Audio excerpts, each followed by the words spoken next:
Brandon Gates, aka Not Your Average Agent. Y'all can see I got an amazing lineup with me today. I got the good brother with us today. I got Q with us today. I got Miss Brittany with us today. And we got our special guest today. I got my man DJ Step One with us today. And we got a great conversation around how y'all think it's just scratching some records. He gonna tell y'all what it really means to be a DJ today. You know what I'm saying? On top of he's an entrepreneur.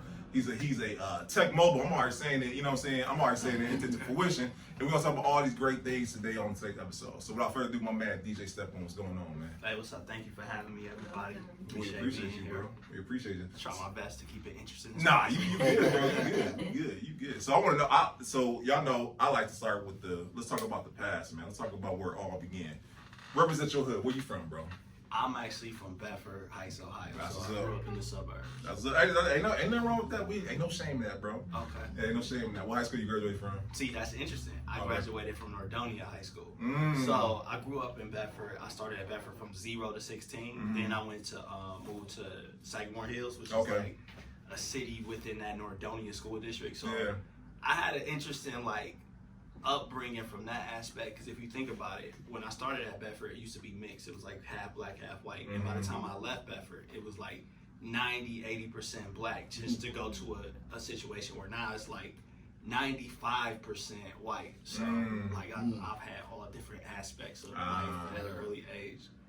So you got a little taste of everybody. Yeah, okay. Definitely. All right. So you say I DJ at the Caucasian events, and also with the hood people. I got you, bro. Yeah, definitely. Okay, so let me ask you, where did the love of music come from? Was it always embedded in you, or was it something that you just gravitated to, bro, as you grew up? So it's something I gravitated to as I grew up, but I have to shout out, I have an older sister, so my sister is 12 years older than me. Absolutely.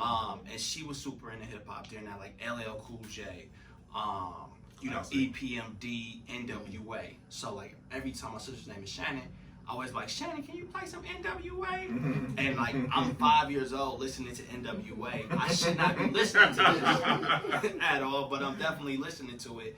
And she took me to like the first concert. She took me to like an MC Hammer concert when I was like 1989. So I was born in 84. So another 5 years old. So I've been experiencing hip hop not since the inceptions, because I wasn't alive, but pretty much since an early age. So that always started my fascination with hip hop. That's dope.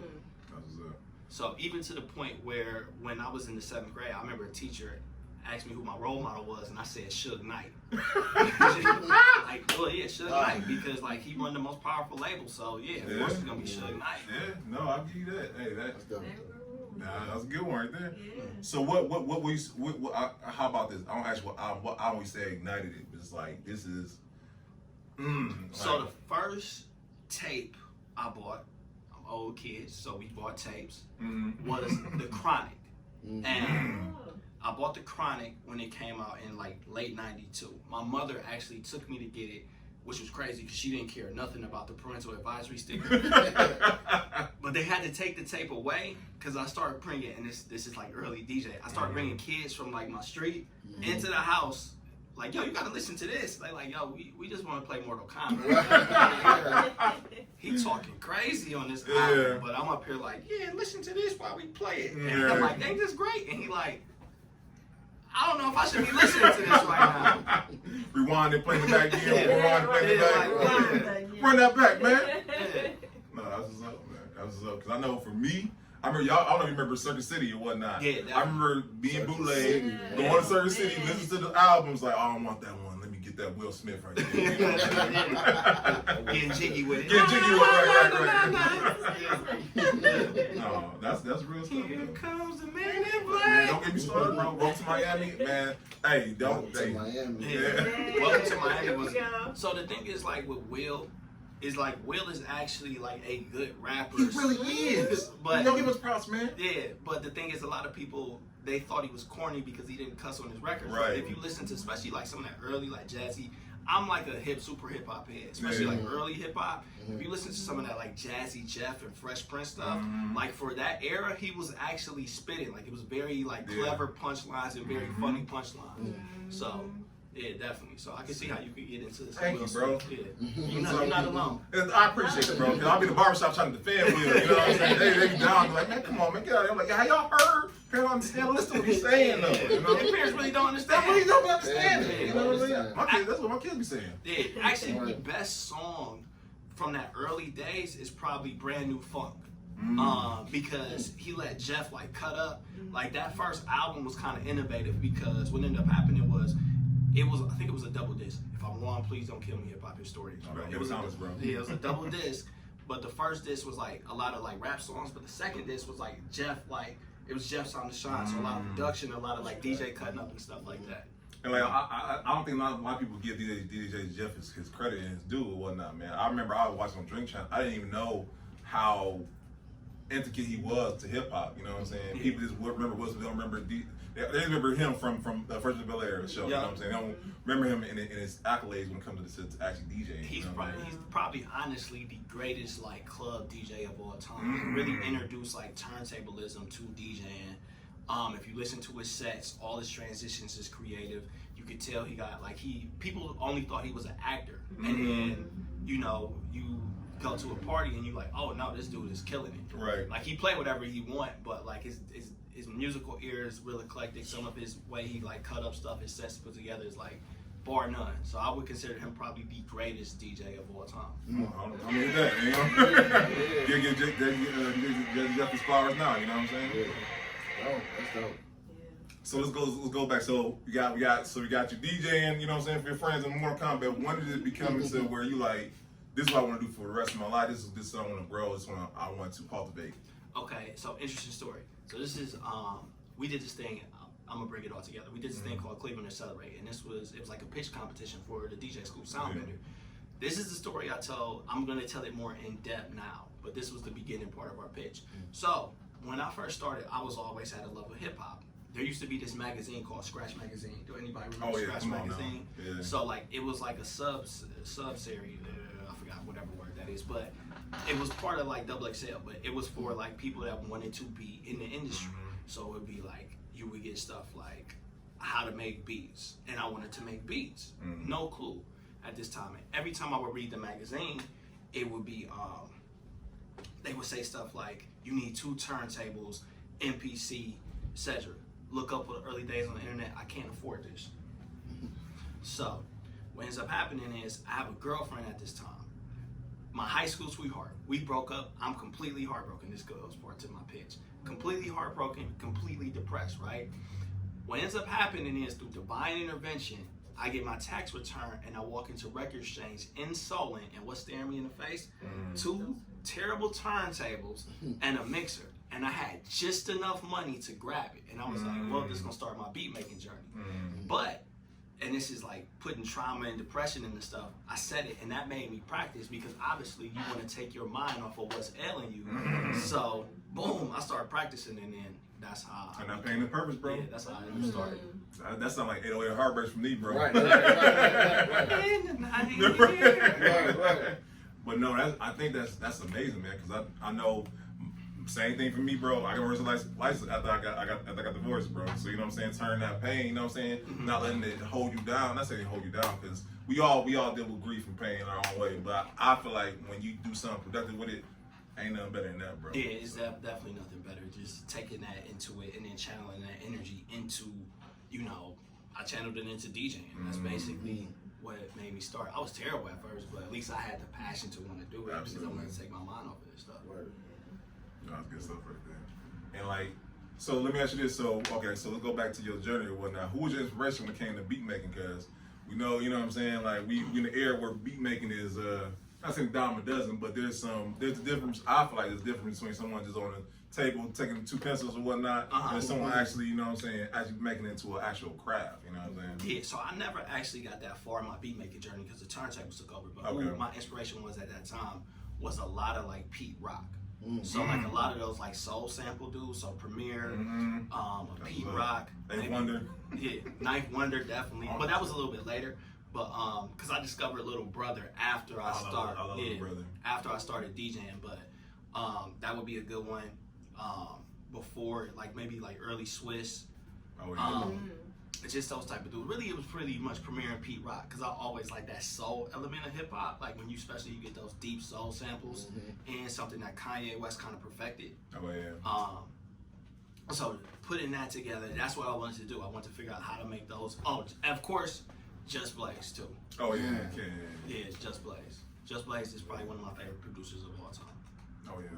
Those are all big choices, bro. So okay. So my bad. So the turntables and whatnot. When did you actually branch out and say, okay, I'm gonna take my gift and be able to help others? Or not help others, but you know what I'm saying? Give people what they want or whatnot. Okay, so that's an interesting story too. What ended up happening is there's this dude named Big Hef. Big Hef has been around for a long time. Big Hef is you probably know Big Hef. You might not have ran into him. I haven't ran into him yet. Yeah, Big Hef. Hey, come on, pull up, Big Hef. Definitely. He owned Capital Structure Records with Ryan Wolf now. That's his flagship artist. But before, he used to just be a party promoter. And he used to own a record pool. So back in the day, kids, we used to have to get vinyl, like real actual vinyl to play the record. This is before Serato. So this dude that went to Akron, his name was Riddell. He was selling Twister tickets. And I just wanted to be like, do something. So I'm like, yo, can I sell them Twister tickets for you? So he was like, yeah. So he gave me the Twister tickets, and I sold absolutely zero Twister tickets because this was before Slow Jam. So who want to see Adrenaline Rush other than me? Yeah, right. So what ends up happening is he was like, yo, you said you a DJ. I'm like, yeah. He was like, well, I got a dude that's a record pool. Record pool was like $20 a month. So I started paying my dues. And I would take the records in practice, but if you was an early DJ in the record pool, you got terrible records. It wouldn't, like, at that time, you wouldn't be getting, like, any club bangers. Like, you wouldn't get, like, 50 players deep. You would get, like, 12 players deep by somebody named, like, Little Bobo or something like that. But it was just something that you had to practice with. Yeah. So I ended up doing that, and then he booked me. He was like, all right, well, it's time for you to do your first show. I tried so hard because I was scared to get out of that show. Like, yo, you know, definitely probably just want to go with the other people at first because, you know, I'm not, you know, man, I don't need to do it, man. I'm cool. Oh, my mitts fell. But, yeah, I don't need to do it. But he's like, no, you're going to do it. So I end up doing the show, and my homie that I went to college with, his name is Cam, that I actually own, part co-founder of me and another dude named Ike.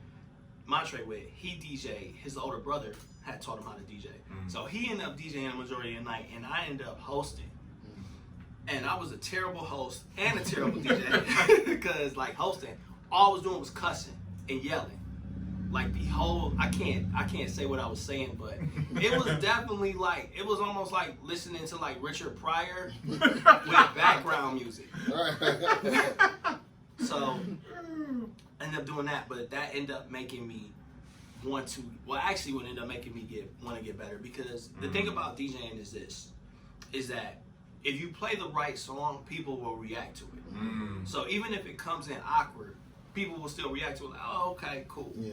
But in order to be nice, you could take a song that people won't react to normally, and if you put it in sequence with a whole bunch of other songs, they will keep moving to it. And it's like an art.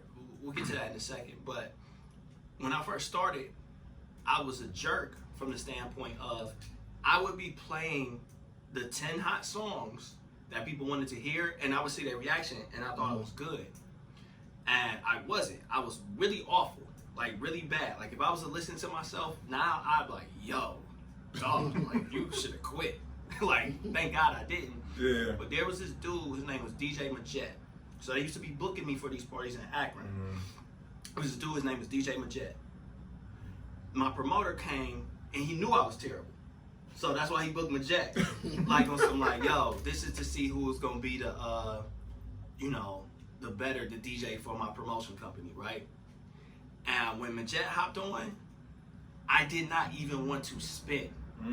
Because he was so much better than me. I'm like, it was like embarrassing. It's almost like you at a basketball court and you playing with a whole bunch of third graders, so you killing them. And then you start playing with somebody that's a little bit more skilled, and you like, I don't want to play with him. But that gave me the inspiration to actually start really practicing and start taking it seriously. Come on, I'm gonna hit that one time. Let me hit that one time. Because I don't want nobody messing with you just said with that. You know what I'm saying? And I love the fact you being transparent with the fact you were scared. You know what I'm saying? Like you were like, hey, I don't know if I'm up to it, but you kept at it though. You know what I'm saying? You didn't stop. You didn't not do it. You was like, I'm gonna go for it. Because bro, I watched our first interviews. I was terrible. It's a progression. It's a progression, bro. It's growth. You know what I'm saying? No one come out the gate being perfect at what they do, bro. Right. You just get better with time. Yeah, definitely. Like consistency and practice is always Facts, the bro. key. Like the thing is, like they always say, what is it? Talent beats hard work when hard work doesn't. Whatever. I forgot to say. Yeah. Q. That was the Q. I messed up. That was the Q. No, But that's yeah. good. So it was just taking that summer. I used to listen to Scratchmaster L when he was doing the 727. Once again, kiddies, I'm old, so I remember listening to 1079 when Scratchmaster L used 727. I used to try to emulate what he was doing. I couldn't do it, but I was still taking that time to learn and practice and not going out, really taking like a whole summer, 6 months, and at least getting coherent and becoming a DJ. Time out, bro. Cause like I don't want nobody. I want them to hear what you say. Cause I know they hear you, bro. You said you take 6 months of your time to get up the part. You didn't say day one. All right, I'm not good at this. It's over with. Yeah. You took 6 months of your time to get better at your craft, bro. And I don't think people understand that. You're not going back to what you just said. You know what I'm saying? You're not going to be good off top, but practice and persistence is going to get you there. Yeah, and you honestly never done, but it was just one of those things where like, especially at that time, because I'm 20 years old. I'm 19, 20 years old. So I could be going out having fun, and it was just like, no, I want to be good at this. Like, I want to be good at this. I want to be doing these things, etc., etc. So end up practicing for 6 months. Yeah, it was a long time. It was a long time being in that house, like trying to learn how to DJ. That's to a not be terrible. Mamba mentality, bro. When he said Kobe Bryant he'd be in the gym 2 hours before everybody would get up for practice, bro. He already, by the time they come in, he already got it in for the day. No, that's the thing is this, like that's factual, like practicing that black mamba mentality, but also like I am prideful. Almost, I would say definitely to a fault, but I'm prideful. I don't want to look bad at all. Like I don't like shame. You kind of get what I'm saying? Like I think a lot of people are cool, even though they say they are cool with shame. So like if somebody is better than me, I'm going to try to get on that level. It is a curse. It's a good thing, but it's also a curse because I will run myself rampant to make sure that I'm on the same level as them. No, I feel that. Like, so it's just that competitive nature. So like when I got embarrassed, that was a great thing, but then it also could come back to bite you because then you constantly end up working at stuff and ignoring other stuff, etc. But no, that's good stuff right there. Cause you know what I'm saying. Like they say Michael Jordan. He said he would be so competitive to the point of his own detriment. You know what I'm saying. And we don't want to. I feel you though, cause I do the same thing. I feel like in the day and age we are with social media, man, it's easy to get in the area of comparison. You know what I'm saying. Yeah, and you don't want to put yourself in that box where you know what I'm saying where. I get it though, cause bro, I ain't gonna lie to you. I listen to other podcasts like, okay, or you know what I'm saying. But then at the same time, I gotta be like, well, this is where we at. You know what I'm saying? We getting there. Yeah. But at the same time, I'm with you. I'm working on making it better with every turn. Yeah, they say comparison is the thief of joy. Yeah, that's good stuff. Yeah, like no, so definitely. But the thing is, like y'all growing. Like I see y'all just hit. How many subscribers was it? We had 6,000 now, bro. Yeah, so like definitely. So think about it. Day one, you started with 0. Now you got 6,000. For sure. Yeah, no. God is good, bro. God is good. So let me ask you this. So when will you say? Because I know you see you progressive, but when did you say, okay, now I got it, but like now I'm at a level where they can see me now, or like I'm proficient to where I can go out and be in competition and all that. So where did you say? Okay, so I think interesting. So because I never thought about that question when I really thought I was like proficient. Not so much like competing because it's DJ, like there's people on the turntables that they are battle DJs. I'm not a battle DJ. There's battle elements when I DJ, but I'm not a battle DJ. I would say really when I was proficient, if I'm thinking about it, there was a party at this place called the Quality Inn in Kent. Q, you remember that? How old? Quality Inn? Yeah, like yo, because back in the day, kids listening, you're lucky. Because back in the day, when you went to the University of Akron or the University of Kent or Cleveland State, you would kick it in barns and any other way. Like, it wouldn't be how y'all got these club kickers now. The party would be like, yo, we throwing it in a field house. Right, And you were just having to go like DJ. But I remember one time, my dude, he changed his name, but his name is Gio. We used to call him Mr. Ohio. I know you, of course. Yeah. He looked at me one time. It was like 12 o'clock. We was doing a party because he used to be my host. And he looked at me one time and he was like, yo, dog, it's like 12:15 and they going crazy and you ain't played no Heat. And all these songs is going together. And I'm like, yeah. And I just kept DJing. But the way he looked at me, like, it was almost like some cosign validation type stuff that I didn't even realize, like, how far I had got at that point, because I was just trying to climbing up the mountain. You don't look down sometimes. You don't realize, like, oh, I'm far up here now. I'll become better at my craft. So I think that that's the story that's sticking in my mind. So that would be the story that made me think, like, oh, okay, yeah, maybe you are actually getting good at this. That's and not just. Yeah. No, that's good, bro. Cause I want to get to the next portion. Cause I obviously got to a point where you're like, now I'm gonna get to the educating part. You know what I'm saying? Because you understand that DJing is actual art. It's not just a craft. It's something that you actually got to work at or whatnot. So what made you even get into the educational part of it all? So interesting enough. So DJ, I end up stopping. People don't even realize that I didn't DJ for like 8 years. Dang. Yeah. So I started in 2004 and then basically stopped in 2014. Where'd you stop? You said why I stopped? Yeah. All right, I'm gonna be transparent. Reason why I stopped is because of ego. My ego got hurt. And the reason why I say that is because at a time I used to be booked Wednesday through Sunday, like steadily booked. Yeah. And and I'm talking about traveling across the state, traveling from state to state, DJing. So at that time, like, it was only like, it would be like me, K Nice, Floss, like Fresh, and then if you went around the state, it would be somebody like DJ Fate, DJ Skinny Fresh, or DJ Dime Piece, my dude DJ Mr. King. On the hip hop DJ side, obviously, EV was at that point, he wasn't doing hip hop no more. He was doing like a lot of the top 40 EDM stuff. But what ended up happening is, as the booking slowed down, my ego got hurt. So it was just like, oh, you don't want to book me no more. I ain't DJing no more. And then it was just like, after a while, plus, like, the thing with DJing is, sometimes it becomes, if you don't run it like a business, I think you said this, and this is like a perfect thing. A lot of DJs, including myself, was running it like a hustle instead of a business. Yeah. So, like, running it like a hustle was all bad, because then you can't do stuff like verify your income to get a car and all this other stuff. Like, you doing all these. I'm gonna hit that one time. They didn't understand that part. You know what I'm saying? Yeah, like, it was hard to. Especially because at that time I was 30, I'm trying to live life. Like, I'm trying to, like, move up in life, and DJing wasn't cutting it. But most part, it was ego. What made me end up coming back was, we have a signature party, Varsity Squad. That's me, Corey, and Kay, Leo. We have a signature party called Potluck that we do once a year. I love it. Yeah. Everybody's invited. We do it the Wednesday before Thanksgiving. What ended up happening is, in 2021, we was doing potluck. We normally do potluck, and for a promo, I went and bought a mixer. Like, a mixer is a piece of DJ equipment. So I bought a mixer, and I was just like, yo, I'm just gonna mess around at the house with it. You know what I mean? And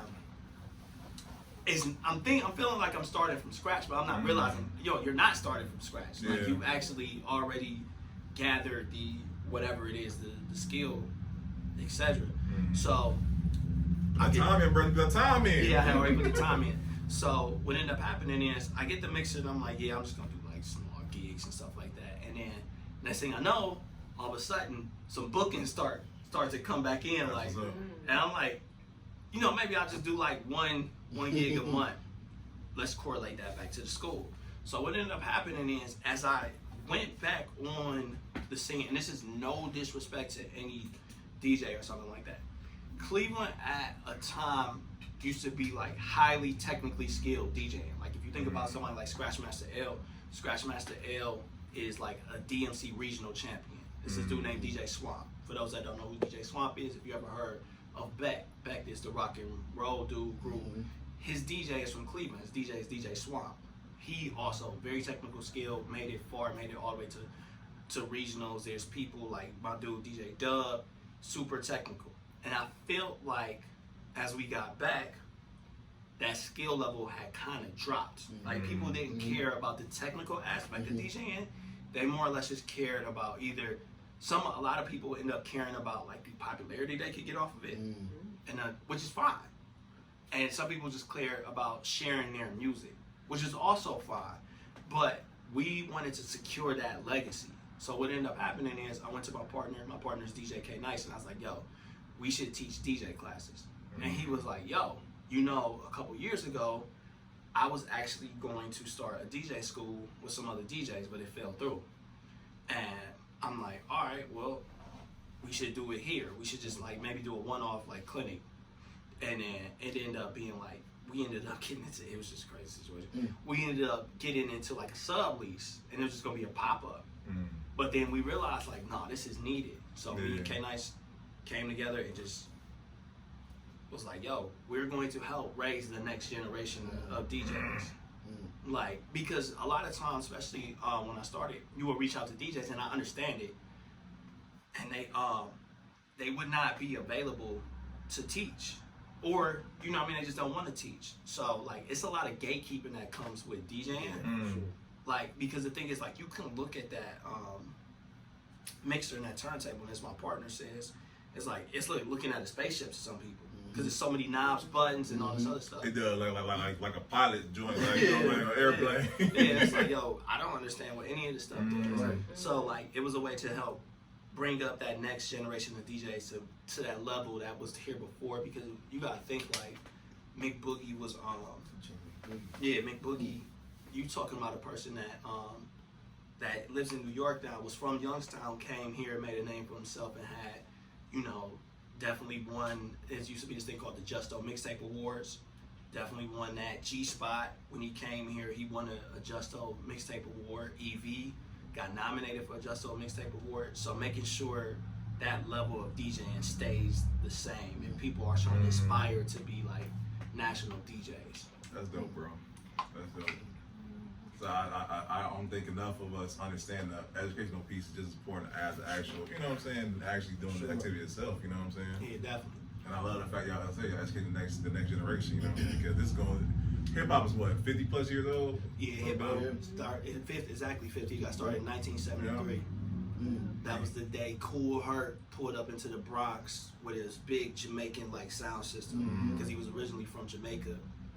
Pulled this big sound system, set up in the park, start playing music. And I don't know if y'all want a hip hop issue. No, please, because these kids didn't even know this, bro. Yeah, but basically what ended up happening is pulled up, I forgot whatever day it was, but it was in 1973, and the thing is, like, he would play like the break beat of the record.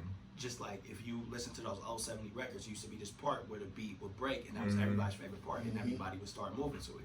That's how you got the term breakdancing, because people start moving to it. But the thing is, usually over the break beat, there was no words. It was just a beat. So now all of a sudden you need an MC to come and say stuff like the roof is, you know what I mean? Like to say that, and then they start rhyming to it, etc. We also teach hip hop history. I was about to say, you a hip hop historian, bro. You know what I'm saying? Add that to the list. Right. Yeah, we teach. We That's dope. teach hip hop history, working on some partners, like some major partnerships. But yeah, definitely. Dope. No, that's awesome. And this is SoundBender Institute? Yeah, man. Yeah. We gotta get you to come through good, brother. Yeah, for sure, man. Yeah. Scratchmaster Conscious or something like Yeah, that. no. Yeah, That's a great marketing. You have to talk about that after. Well, I can segue into a question, actually.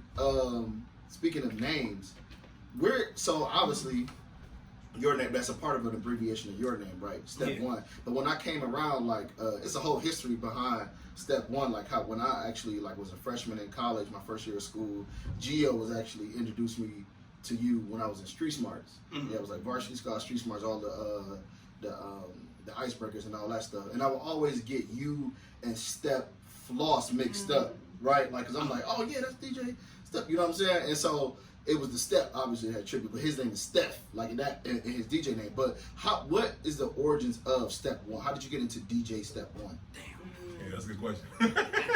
All right. Look, this is historically corny when I say this, right? So I'm the first one to pick this up. So, all right. So for the summer after I graduated from high school, right? I'm like, and I'm getting Scratch Magazine. I'm like, you know what? I'm gonna rap, and my rap name is gonna be Step One. Here go the corny part, right? So I'm like, all right, KRS-One used his name like an acronym, so I'm gonna put the one as an acronym, and it's gonna be Step because my dad called me Step. My name is Stephen, but my dad called me Step. And the one part was gonna be One Nice MC. That's dope. It wasn't. It wasn't, because you know they spell MC EMCEE. So I was like, yeah, that's what I'm gonna be. But then I just kind of stuck with it and just kept it with the DJ part. I know, obviously, I don't be like DJ Step One Nice MC. Yeah, I just kept it one.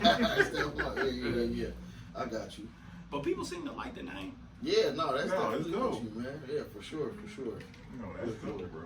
And like I said, I appreciate, because I see cute still. I was about to ask you, like, how did you kids do that? Because like me, I have some stupid name, like something that you can't forget it. You know what I'm saying? But the monikers, I feel like the monikers really speak before you're in the room. You know what I'm saying? It speaks before you. You know what I'm saying? Yeah, no, that's Yeah, fact. for sure. That's fact. For sure. Yeah, I remember when we met you when I remember when you did Biggie at the talent show. I was about to say you hosted. I was about to say he hosted my first comedy show off campus. Well, I was hosting the fashion show. Yeah. And it was still at Cleveland State, but through Street Smarts, you had hosted. That's when. Yeah. I remember that. Yeah. I didn't know you was funny because you used to be walking around like menacing. I'm like, yo, I think you're like a security guard or something like that. Like, yo, you sure this dude funny? No, like, Q was really funny. I'm like, you sure? Because he looked like he about to put in some work. Like, for real. Like, he in college in, like, martial arts. Like, dang, he used to be, like, dog, if you saw Q before, Q used to be mean mugging. Like, when I met him, he was like, it's funny because, like, I'm seeing you smile now. I remember when I met you, you was like, what's up, Q? I'm like, I'm sorry. Hey, man. No, that's funny, man. Yeah, that's college life for you, man. Yeah. Sometimes, you know. Yeah. That's hilarious, Nah. man. You got any questions? No, actually, I'm Like just a taking man- it. I you know know what? I know the The men male are taking dominated- over. You know what, They're Brit- dominated by the men, but that's Britto okay. is my princess. You know what I'm saying? She's learning the ropes. You know what I'm saying? Yeah. Okay. Take She it was- all in, but She get a job in, don't worry, one good job in. Okay. I do. So when you look at, like, especially with you being a hip hop historian, we gonna add that to the. Oh yeah, it's gonna be a long list. When you look, so the essence of like hip hop is MCing, breaking, DJing, right? And so when you look at graffiti too, yes, absolutely. And so when you look at like the origins of it and where hip hop is now, but let's just say specifically DJing, how has the purpose of a DJ that you've seen, even from your opinion or just what it is, how has it changed? You feel like the purpose of what a DJ was, because they was like heralded, like, you know, then and like now it's kind of like, oh yeah, this DJ, you know what I'm saying, and like just rock out the party and shut up, you know what I'm saying? Yeah. So that's interesting. Yep. I gotta get some more back for it, man. Good question. If you think about it, back in the days, like the DJ used to be the star, like all the way from the 70s all the way up until like the early 90s. DJs used to be the star. So it'd be like Eric B and Rakim, DJ Jazzy Jeff and the Fresh Prince, Jam Master Jay. They would do like the DJ title record. I think what has happened is, so now it's interesting because DJing obviously has evolved, because during the 90s you started to get people like really into like turntablism, like the DJs kind of separated, so the DJs started doing their own thing. So you had people like DJ Shadow that would put out nothing but like instrumental albums. You have people like the Executioners that came in and like revolutionized the turntable game. meaning like the way things they was doing with turntables was almost like they was playing them like instruments. Then you had like the rise of like the DMC battles where you have these DJs coming that can scratch, cut, beat, juggle. All these is DJ terms come to SoundBender Institute to learn about. But where you would have them come through and do all these different things. So that's what happened in the 90s. In the 2000s, I think that was like the real era of like where you really started to see those like real deep party DJs, like a DJ AM. That's when people really like started to learn that Jazzy Jeff was more than just like an actor, like a real DJ. I think, so to tie it back into your question, I think what has happened now is, one, a lot of times on that like smaller local or regional scale, it is like, yo, play the music and shut up. But then a lot of times is, a lot of DJs now is personalities, and to justify their personality, they get the turntables. So like, I'm not a personality. I don't even really talk on them. Like, I'm more or less like, yo, let's just get this music, let's just get these people moving, let's do, you know what I mean, show some skill level like that. Where other people are, you know what I mean, like, and there's nothing wrong with it. There's nothing wrong with it. Like, there's other people's like, I'm popular, let me try to figure out a way to capitalize off my popularity. So, like, and it's weird because if you think about it, like, DJ Khaled, a lot of times, like, yo, you know, that's probably, in the hip-hop wise, that's the biggest DJ hip-hop wise. And a lot of times people will see him and they'll be like, well, he don't DJ. But you got to realize, like, at one point, even if he wasn't the nicest technically, he was a DJ. He was a DJ. He used to be a DJ on Miami radio. He was on a DJ. I actually found out he used to do pirate radio in Miami to help get it started. And that's how he ended up linking up with Terror Squad. I'm about to say with planning them. Like, like, I didn't know like the origins of that. And then you go back and watch old music videos. You see these guys that are on the boat. Like, it's like, oh, like he's been around since then. Like, or Pharrell. Like, it's like, wow, he's been around since then. Like, So he's definitely been like deep in. Okay, for sure. I think people miss that part because, you know what I'm saying, people think you came out of nowhere, you know what I'm saying, doing this thing. Like you said, DJ Khaled, what Big Pun, that was like, we talking about 10, 20, almost 20 years. Like, you know what I'm saying? People think out the gate, you know what I'm saying, day one, you are where you need to be in life. No, bro. You know what I'm saying? It's every day you work toward that goal until that the opportunity hits you, man. Even if you look at like somebody like DJ Drama. DJ Drama's from Philly. He started off in Philly. Yeah, he's from Philly. I know that. He's from Philly. He used to be like playing like Bahamadia records. Bahamadia was this like very like eccentric, conscious female rapper. And then he wasn't getting any traction in his career. He went to Atlanta and ended up starting the Gangsta Grill series. Wow, Gangsta Grill, and you know what I mean? But this is a person that can DJ. Envy is a DJ. DJ Clue, DJ. Like, these was actual DJs. Like, they could go to a party. Flex. I mean, obviously Flex, but Flex been DJing since like the late 80s. So, like Flex used to DJ at the Tunnel back in like 94. He was the closer. So think about that. Like 94, he was closing up stop. So. Wow. Everybody sees the Flex right now, but they don't know where. You know what I'm saying? Finished product. They don't really get know the origins. And I think it's another point. It's like, it's funny about the like DJing and the different personalities that come with it, because you said, you know, I don't really do a lot of talking, I don't really speak, but you kind of do though. Just watching you from like, you know, 07 till now, going to your functions. I mean, before we even started, I was talking about, oh man, I want to, you know, because there's an expectation that comes with it, because some DJs, even though they're not vocal on the mic, they speak through their music and their style of like how you kind of know what to expect. If I go to that's the only thing. Bring it back to Potluck. I was so mad when I first heard about Potluck. It was at B-side and it was around Thanksgiving. I thought it was gonna be food there, so I was like, I'm gonna slide through, see what's up, what I gotta bring to do that. But so I'm still mad at y'all about that. It wasn't enough food at Potluck. One day. But no, you kind of know there's an expectation that comes with it. That's like, step on, like this is gonna be a set, okay, nice, or the varsity squad, period. I just thought that was so cool. Like, even as a freshman, I'm like, who are these dudes? Like, you know, this was like, my boy M Stacks was around too, around that time. But and y'all, and so like the street smart parties, and that's what really like part of it was like, oh man, like who are these dudes throwing these events? And then Gio came up to me like, dog, man, you got the juice, man, like you got the juice, you gotta be down. I'm like, whatever, I can get a party for free. But yeah, just looking at you, there was an expectation that kind of came with it, and then I appreciated it, like especially y'all were like, or more of the older DJs, like y'all didn't bend to like people coming like, man, you ain't playing this or playing that, but it was still going because they usually you didn't even have to. It was just going. You know what I mean? So and I appreciated that y'all style. Y'all shared the stage.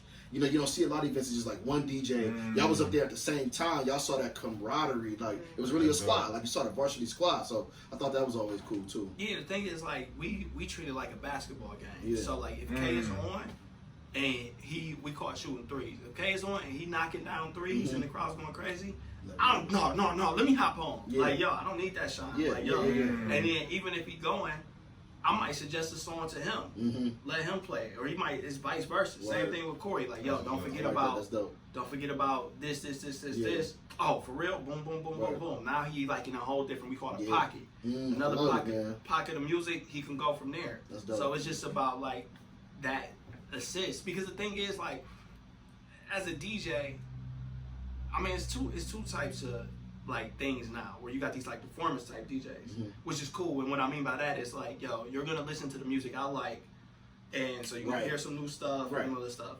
But I'm from the era of like service DJs, so like even when I'm at a spot now, if it's like a whole bunch of people, like if it's like 35-year-old top 40 crowd that's coming there, I'm going to start playing, like, I'm not going to go too far over the edge, but I'm going to be in service to them, meaning like, yo, I want them to have a good time. I'm not going to be like, I'm not going to try to force music down their throat. Because ultimately what ends up happening is, at that point, one, the music I listen to is completely different than everything I play. But then even on top of that, like, yo, people usually go out to have a good time. If you want to showcase, For sure. so in my opinion, there's certain events you can do, like the Cadence event that you went through. That's where I can showcase some of my musical tastes and do the hip hop part. And then you got mixtapes and all this other stuff. Right. Whatever. But if somebody book you, if you get to that level where somebody book you for a performance, kudos. That means like you at like starting to get to that Jazzy Jeff type level. But if you start off saying like, yo, performance, I would tell somebody add performance elements into that, because most of the time people are like, yo, it's cool. Oh yeah, it was cool. Like, yeah.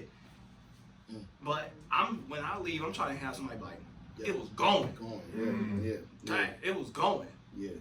And you asked my question, I was about to ask you, like, what do you think, what, in your opinion, what makes a person DJ? Because, you know what I'm saying, I know I talk about on camera, I was joking around talking about how, you know what I'm saying, someone pushes a button and then here we go, whatnot. But it's a craft that goes into that joint, man. Like you said, the difference between the performance and the service DJ and whatnot. Yeah, so you got basically right now you have somebody that would, like Tyler Kweli said this, which he's like a selector, which means I'm playing you a selection of music. It might not all blend together. I'm not gonna do any kind of tricks or anything like that. I might go like a small scratch and then go to the next thing. Where basically my emphasis is on,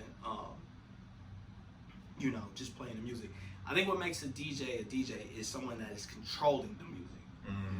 So, and what I mean by that, scratch. That was telling me that. So I want to make sure they heard that. Controlling the music. And what I mean by controlling the music is you're accenting certain part of the songs, you're scratching over this, you're blending them together, you're doing like a remix, you're doing parts of the song, looping it in, putting it in with another part of the song, and people are looking back like, I never thought about that. You kind of get what I'm saying? Yeah. Bringing out samples, just doing other type of things that people wouldn't think to do with the music. Almost like taking somebody, because DJing is almost like the ultimate music collage. So it's some people that when they make a collage, they just put the pictures up there, stuff. But some people like cut them out. What a DJ does is cut them out, make it, and now you got a whole different piece of art. That's good. That's dope. Thank you. I think that's a beautiful way to say that, bro. That actually is, man. That actually is. You know, you've been out like, man, I didn't know that they made remix of that. No, it's a blend. No, that's what's up. And I think the best mixtapes be the ones that you said, like back in the day, I remember listening to them. I'm like, oh, that's nice mix. They're looping with the old like the 70s joint, then looping the actual, you know what I'm saying? And I'm like, oh, that's dope right there. So no, that's what's up. That's part of my favorite part of DJing is when they'll start with the sample of something and then cut into like the remix or whoever the sample. That's part of that. And then another thing is too, you know, everybody like with transitions for a DJ. This is one thing that makes or break the night for a DJ for me. Is like when, you know, they playing a song, it could be whatever, they rock it, get up boots with the you know, like that. Whatever they transition and it don't flow, it's be like, come on, man. Or turn, get a bruise and Macarena. Like, bro, that's the go together, bro. transition, terrible. Bro. Terrible transition. That makes or break a DJ. With not the DJ, but like that, not that set. It's like, come on, what you doing, good brother? Yeah, it's Good sister. we call it pocket. Pocket. When I say pocket, that means like I've been doing this since like 2004 or whatever, right? So there's certain songs. If you think about when you listen to like Apple Music, if you listening to some like Jay-Z, like you listening to Hard Knock Life, you want to hear songs in that similar vibe, you create a station. I've been mentally doing that since I was DJing. So I know like, yo, if I play, for example, if I'm playing Master P and Ice Cube, and the crowd reacts to it, I know that there's like 4 or 5 other songs within that range that they will also react to, like if it's an older crowd. Come on, man, because I heard that one time. That's a skill, man. That's a skill set right there. That's skill. That's skill. So like, I think a lot of times, like, so the Apple Music, well, basically you almost got like a mental algorithm of music that goes with this, that goes with that. To keep mental algorithm. Keep it going. Yeah. Might be another title right there. You gotta put these DJ terms and make a DJ glossary. Like put pocket. You know what I'm saying? Transition. Because he answered the question, and I didn't even ask. He answered the question that was in my head. So like, what is your take on transitions and how you transition? You just went right into it, man. You went right into it. I do want to turn a little bit too to go back to something that you said, because I did notice like this part of what you were doing. We got B Titty and I got blessed to have Steph in one of our skits, man, and he actually put us in a film. When you think about that 2014 year, and this is kind of the time where you was like dealing, this is egotistical step one, and he kind of like stepping away from DJ. Is that when you started to explore like being a director, making movies a little bit? Because that's kind of like, it was a few years, like 2016 was when, you know. Start shooting. Yeah. All right, so what Q was talking about is he was in a web series I did called Small World. It was like a social justice web series. Add director and producer to the list. Yeah. I said, we can talk about that. I know about that, bro. All right. So that's interesting. So all the time when I was DJing, I was in school. I was at the University of Akron. Right. My major was media production. So when I first got to school, I wanted to be a director. I wanted to be in film. So my thing was, and I always thought that was like a more prestigious career than DJing, because it's supposed to be. Right. But whatever, at this point. Because it's all creativity. Yeah. So what ended up happening is I used to shoot a lot of music videos. So I shot a music video for MGK, shot a music video for Chasing Cash. Probably the most known song that I did a music video for, actually the MGK one is, but I just want to talk. I'm making sure they heard you. Yeah. Which one was it? I Know.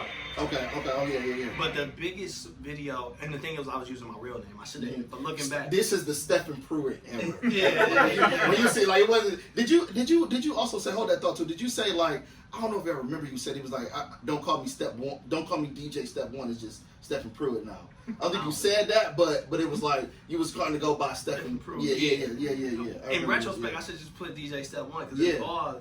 It ain't like I'm two people. Right. But the biggest song that I probably did a music video for was Ray Jr. Sloppy. Oh, word. Okay. Yeah, so that video, that was me. I shot that music video. Okay. Shot and directed it. So then after that, after I started doing music video, the thing is the music video market went down to the point where at one point, honestly, I would be able to charge like $1,500 to $2,000 for a music video. To all of a sudden it went to like it dropped super low. It wasn't sustainable, but I always wanted to do like film. I'm always been into. I'm like super into pop culture, so definitely wanted to be into like music and movies and stuff like that. So after directing all those music videos and stuff like that, you can still check out some of my work. Ray Jr. Living. I was doing like a lot of Ray Jr. stuff. Yeah. Cleveland is the city. Yeah, Cleveland is the city. That was one of my favorite videos. Yeah, I remember because you always go because Ed Jones, 6 MCs all coming together. They from the land. He from Kinsman. Man, you know what I'm talking about. Cleveland. Yeah. But what ended up happening is, at the time, what was the original question? I feel like no. You going down that path. It was more so. I was asking you about the director, like we were talking about the movie, like you get into that at that time frame, you were kind of stepping more and shooting music videos and movie. You were stepping on. We were talking about the director. Okay. So like I always had a camera in my hand. I got my first camera when I was in the 12th grade, and then like even so, people don't know is and that's funny because when I was in the skit, I know y'all was kind of like. I remember y'all saying like, "Dang, we got niggas put you in the skits." Like, I did like a miniature high school play. Word. And then I used to be when I first got started, when I was in Akron, I used to be on WZIP. So I used to be on the radio. So and it was top 40. So like, yo, what's up? It's your boy DJ Step One. Right now, you about to listen to this new Britney Spears "Toxic" on Z88. Right. Okay. You got it down. Still got it. So, Right. But I also at that I just did a lot of stuff. So like at that point too, I was also on campus television. So I'm used to like taping stuff. I used to do the sports. I started off in like entertainment, being on camera, and then I went over to like the sports part. So I thought it was natural for me to say my name is Stephen Prewitt because I would be doing sports like, hey, I'm Stephen Prewitt for ZTV. Right now, the University of Akron Zips basketball team just won 72-73 to the Ball State, Indiana's team, whatever it's called. Right. I'm Stephen Prewitt for ZTV. Back to you. I heard that. That was spot on. So like, so keeping that camera in my hand, it was so much like that was always going to happen. Yeah. It's just that the ego part with the DJ part made it seem like, yo, do this. And then even with that, like even when we got to the web series part, like I always been into like politics too. So in like social situations. So that was just like my way of writing out my observation of everything that was going on at the time. Because that's what the film, that's what the series was based off of. Was going on at the time. For sure. I can see that now. You're like a Renaissance man, bro. Pioneer, man. Right, bro, for real, cause like we bring a whole other component and whatnot, but you were behind the camera, in front of the camera, media, art, like you just a Renaissance man, bro. So that's what's up. Try my best, try my best. But yeah, like definitely. So even with that, like I should have probably submitted that to like the Cleveland Film Festival. For sure. I think I just wanted once the George Floyd thing happened, I just wanted to drop it and not go through all the like hoops and stuff like that. For sure. Now, where's your heart at with still looking at doing more films or any type of media, well, outside of like what you're doing now, but just getting back into that web series bag, or is it like directing, producing like films or anything? So basically, if I did actually hit me, but the thing is like this right now, especially when you get into like that directing films and stuff like that, like you still want to be able to make money, and it's figuring out a way to make it profitable. Because a lot of times with that, like that took up a lot of time. Oh, for sure. And a lot of money. And like you're not gonna get that money back. Right. You know what I mean? Right. Somebody said, I remember angel investor, Jason Kokanis. He said, if you want to lose $10 billion, invest in a movie. Wow.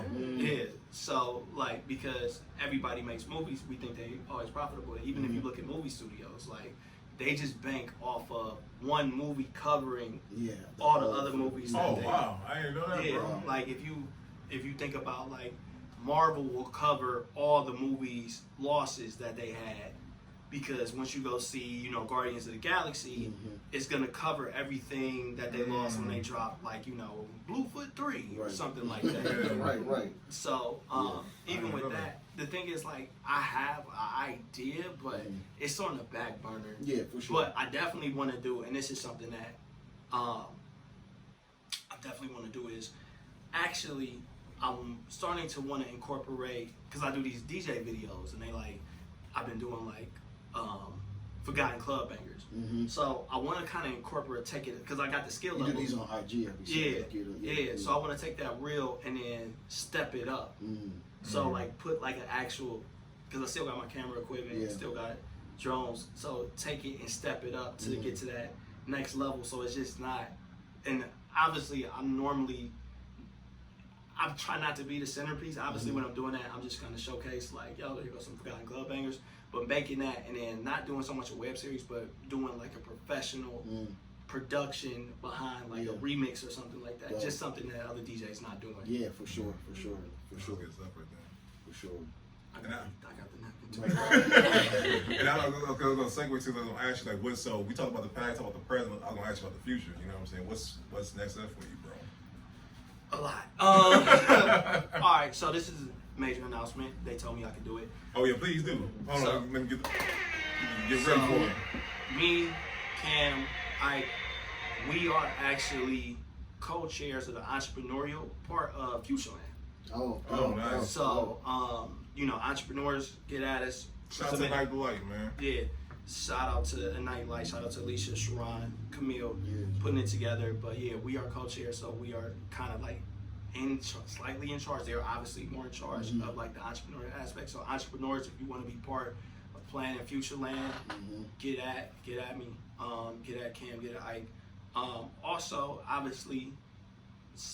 We'll finish that because it is. So if you went to Futureland last year, the art show was powered by, I'm a co-founder, me, Cameron Jones, Ike Dawson, is Montre. Montre is a tech app.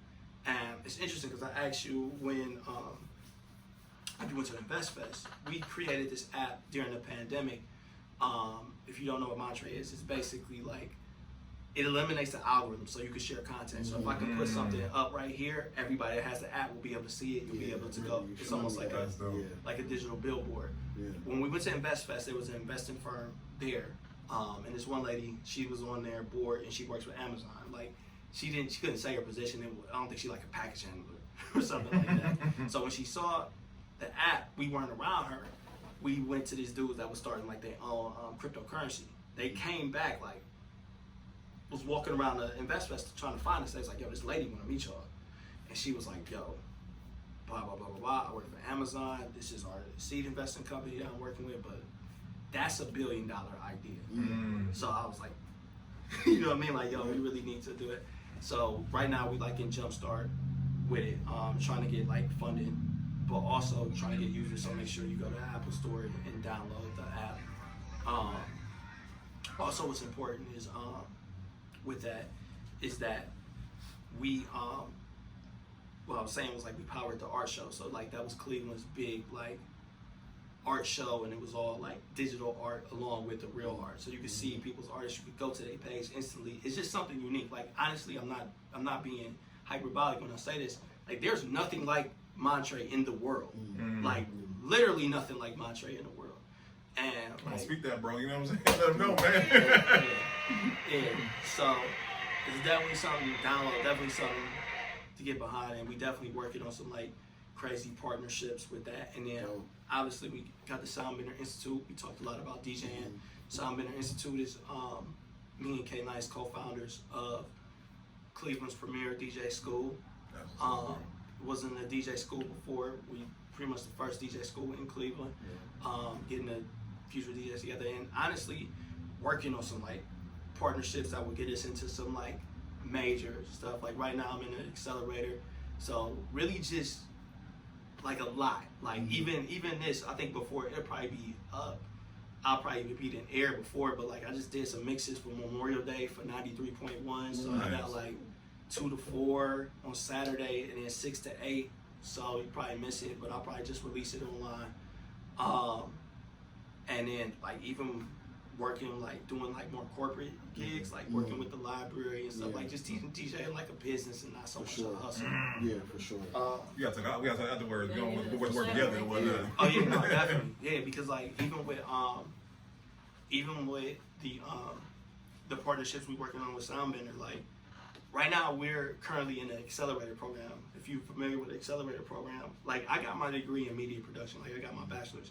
But the thing is, like, I didn't know business when you went to school. Like, you know, they don't, unless you go business classes, you just learning about camera and all this other stuff. So this accelerator program is like teaching like real business. So we went through everything from like finances and stuff like that, where we project to be in like 4 to 5 years. Like it's been crazy. So I've been like super busy to the point, but it's all worth it because it's all to make profit. It's all to, you know, try to get to a point where I can invest more money in stock.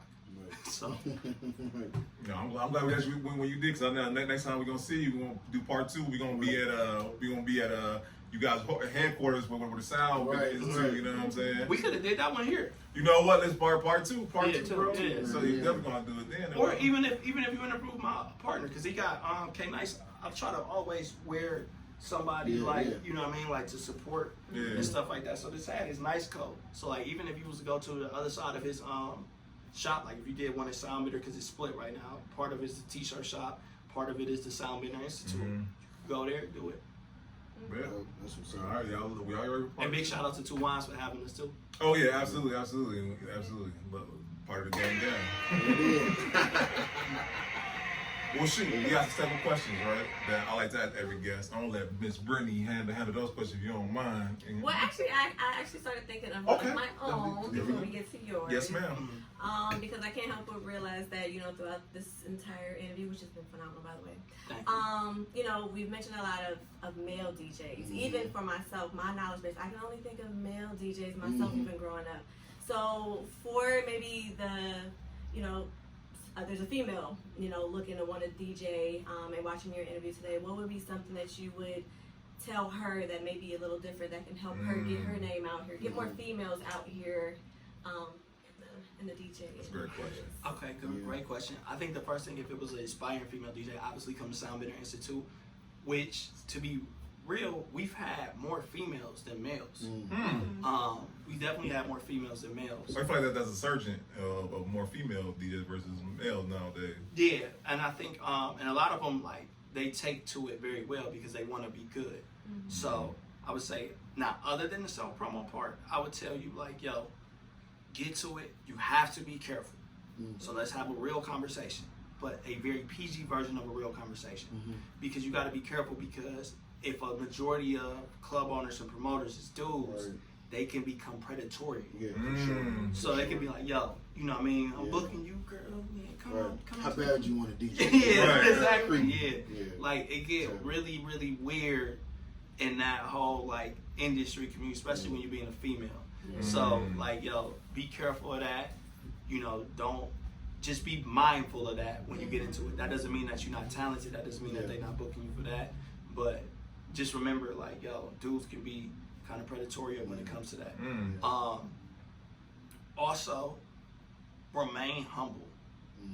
Because a lot of times what will happen is sometimes, like, you'll get to a situation where, you know, you don't want to progress in your skill level because, like, you see that people are booking you and stuff like that, but they also could be like, you want to continue to progress and try to get better at your craft. Like, so don't skip on like the technical part. So even like we had some established female DJs and came in, and I like what they said. They was like, I'm coming here because I don't sound like y'all.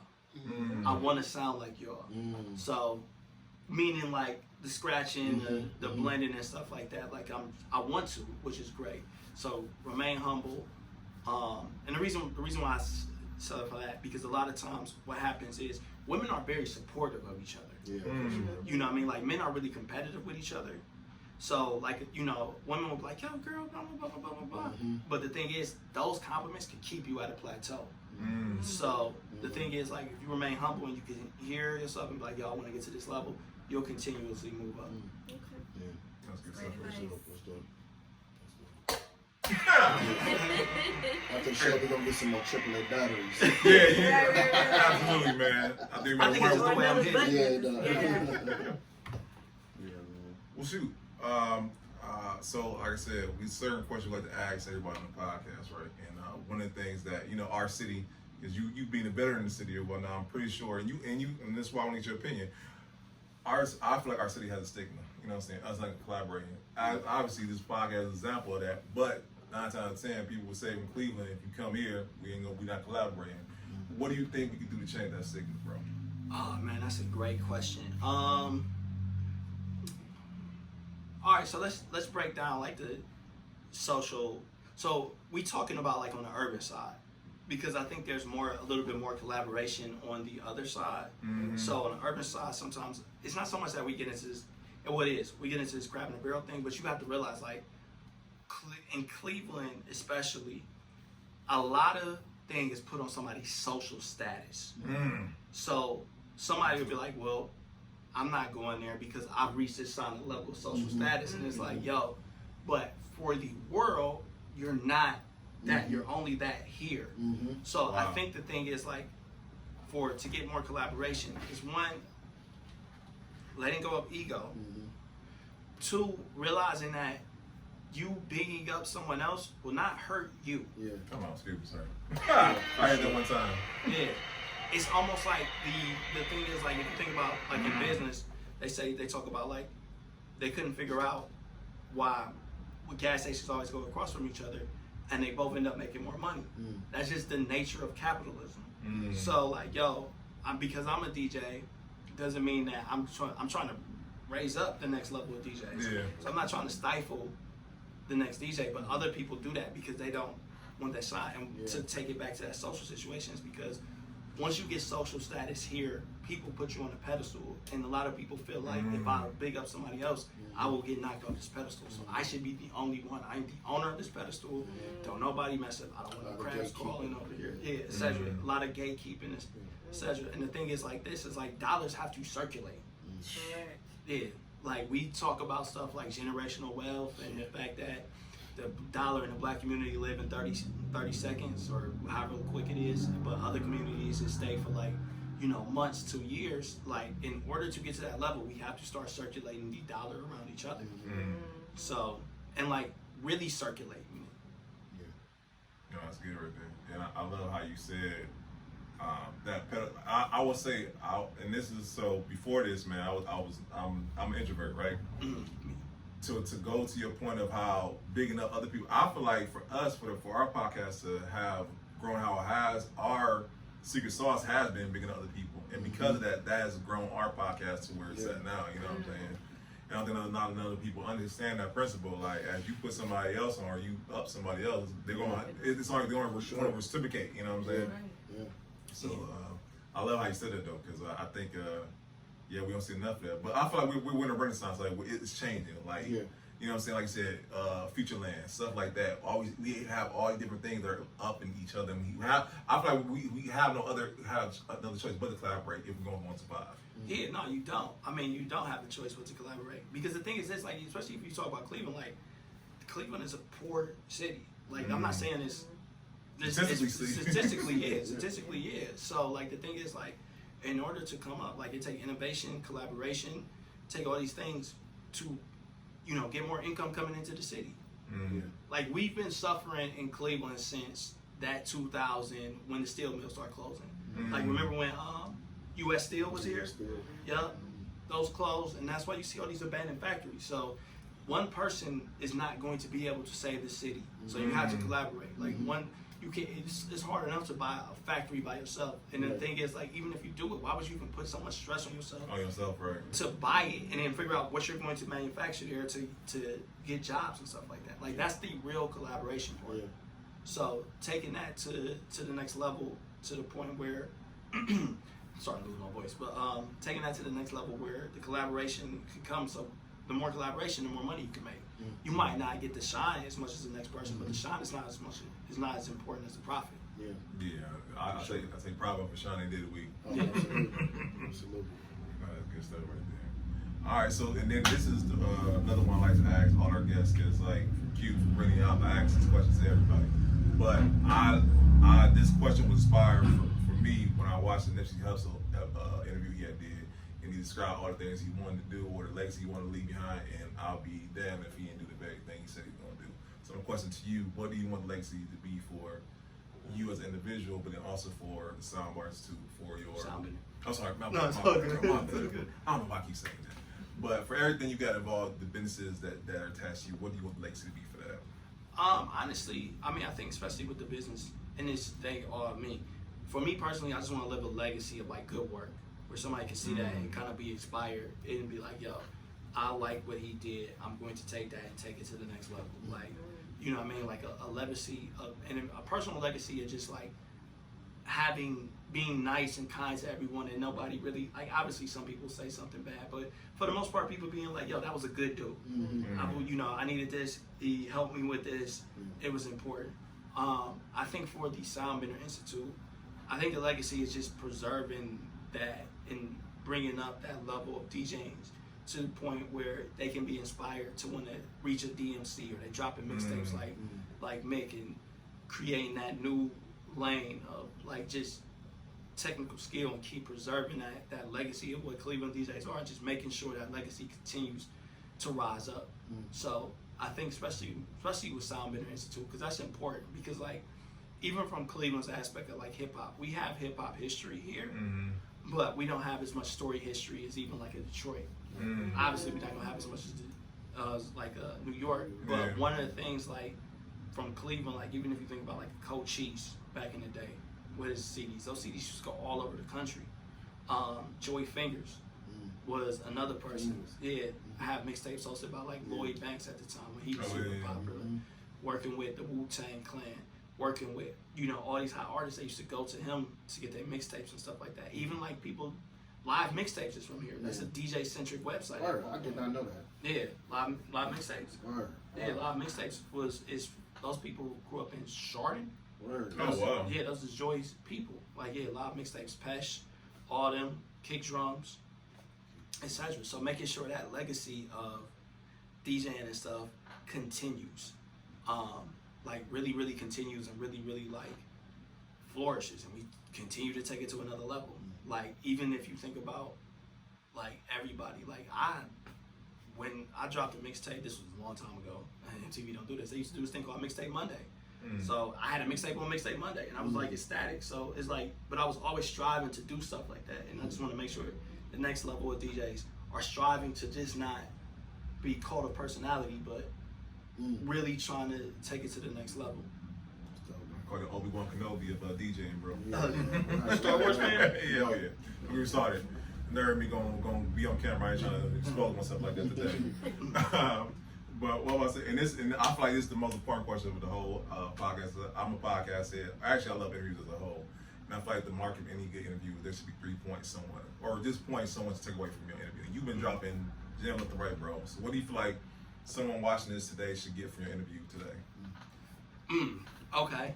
I think they should get the fact that, one, it's okay to fail. Ooh, come on, excuse me. Just come back. You know what I mean? Come back 8 years later. I think that you should obviously pace yourself. It's a marathon. All this stuff we talking about, like even the DJ school, even if it was like built within months, it was 20 years or over 20 years making it with me and my partner, because he started back in like 2099. So I started DJing in 2004. All that building up has built up to the DJ school. We got an expertise in it. Like Malcolm Gladwell said, like 10,000 hours. So we probably got about 10,000 hours of DJ practice. So, and the third thing that I would like somebody to take away from this interview is, this stuff, like life is not easy. You kind of get what I'm saying? So life is not easy. Be nice to everybody. Be kind to each other. You kind of get what I'm saying? If you're going through, you never know what somebody's going through. I know this is like cliche advice, but seriously, because the thing is like, and let's take it to an entrepreneurial lens. When you say like, you could go to a business, black-owned business, they could be struggling. That $10 could help them seal the deal on a bill they had to pay or something like that. So I don't know if we really touched on that, but we talk about a lot of stuff. So yeah, that's my third thing, is just some cliche stuff. No, that's cool. Listen, we're on part 2. We're going to bring it back though. That's good stuff right there, bro. And I appreciate you, bro. Like I said, I when I met you at the Toastmakers thing, man, I was like, man, we gotta have you on. So I appreciate the time out to be with us today, bro. Yeah, it's a real big honor and whatnot. So the last question I got for you: where can people reach you at? Where can they become a apprentice of yours? Where can they just, if they want to get in touch with you, just want to work with you, how they get in touch with you, man? All right, so you can go to my Instagram at DJ STEPONE. Also, make sure you follow Montre, MONTRE _ Augmentiverse, AUGMENTAVERSE. Y'all not gonna remember that. I can barely remember that. I got y'all, so it's gonna be the show notes. I got to look around. It's gonna be show notes for y'all. Make sure you website www.soundbenderinstitute.com, Instagram at @SoundBender_Institute. All these places you can reach. Definitely come if you want to DJ. If you want. Also, please personally get at me if you want, especially because a lot of entrepreneurs listen to this. If you want to be part of Futureland, we have a goal of getting as many entrepreneurs into Futureland as possible. Please get at me so we can make this happen. Yeah. Please. That's what's up. We need the entrepreneurs showcase. And like last year, I think it was about close to like 10,000 people that I think came through that event. So it's going to be more this year. So let's keep it going. It's definitely something that the city needs.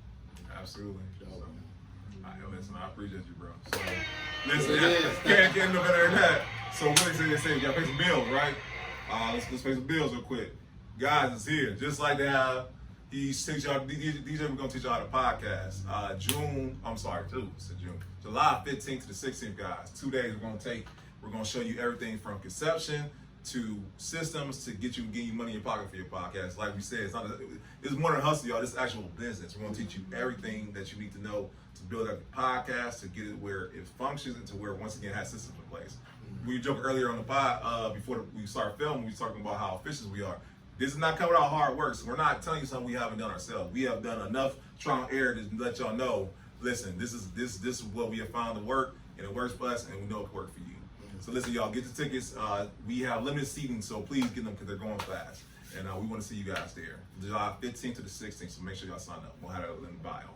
Also, September 23rd, Steve, for Kane Park, guys, 2U Wines, we're having a great event with music, wine, and it's going to be flowing. It's going to be like a family reunion that you didn't even know you have family for. It's going to be a great time at Kane Park. Listen, when that link comes through, we're going to have it for y'all and whatnot, but just know 2U Wine is hosting the greatest event for winemakers in the city. You know what I'm saying? If you are a black winemaker or just a winemaker altogether, come through, check us out, and we're going to have a good time. I miss anything, y'all. Anybody else got anything they want to shout out real quick? Nothing. Brother. You know, hey. I know, bring people so shot. Y'all, I can't wait for the podcast to come through because it's going to be dope, y'all. You know what I'm saying? She putting her 10,000 hours in, it's going to be dope when she drop. You know what I'm saying? Right. So, hey, listen. I messed up. It's not 127. This is 128. I forgot. See, this is episode 128. So I apologize about that because we got 2 episodes we did not drop yet. But this is a great one, and we'll see y'all next time. Oh, I'm sorry. Let me stop. I'm going for myself. I want to thank you, the viewer, because once again, just like Q said, y'all, them viewers, them subscribers keep coming. So this goes to show that this is not in vain with great guests like Steph coming on, and y'all coming every week and great guest hosts. You know what I'm saying? Y'all see the value in what we're doing here. It's not just in vain. So we want to thank y'all for tuning in, sharing, subscribing. It is awesome. As long as y'all come through, we not gonna stop doing stuff anytime soon. You know what I'm saying? So without further ado, let's thank you guys, and we'll see y'all next time. All right? Peace. Peace.